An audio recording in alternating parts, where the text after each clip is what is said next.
ప్రేమ అంటే ఏమిటి? ఒక్క మాటలో చెప్పలేని అద్భుతం అది. మనసు తాకే మాయ, మనిషిని మార్చేసే శక్తి. ఈరోజు మనం ప్రేమ రహస్యాన్ని కలిసి తెలుసుకుందాం. ప్రేమ అనేది కేవలం మాటలలో కాదు, మనసు లోతుల్లో అనుభూతి. మీరెప్పుడైనా ఎవరికోసం హృదయం వేగంగా కొట్టుకున్న అనుభవం ఉందా? ప్రేమ అంటే ఒకరి ప్రెజెన్స్లోనే మనసు ప్రశాంతంగా మారిపోవడం. ఎప్పుడైనా అలాంటి మాయ మీకు అనిపించిందా? సైన్స్ ప్రకారం ప్రేమలో పడితే మన మెదడులో డోపమైన్, ఆక్సిటోసిన్ అనే హార్మోన్లు విడుదలవుతాయి. అందుకే మనం ఆనందంగా ఫీల్ అవుతాం. ప్రేమలో పడినప్పుడు మనసు ఆటోమేటిక్గా నవ్వేస్తుంది. ఫోన్ మోగకపోయినా ఎదురుచూస్తాం. ఒకరిని గుర్తు చేసుకుంటూ రోజంతా హ్యాపీగా ఉంటాం. మన పూర్వకాల కవులు చెప్పిన మాటేమిటంటే, ప్రేమ అనేది గాలి లాంటిది. అది కనిపించదు కానీ మనసును మొత్తం కదిలిస్తుంది.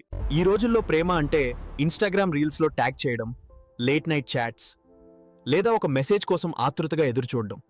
ప్రేమ అనేది కేవలం రొమాన్స్ కాదు.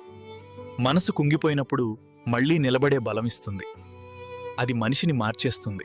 ఇంకా ఇలాంటి ఆసక్తికరమైన విషయాలు తెలుసుకోవాలంటే మా ఛానల్ డైలీ ఏఐను సబ్స్క్రైబ్ చేయండి.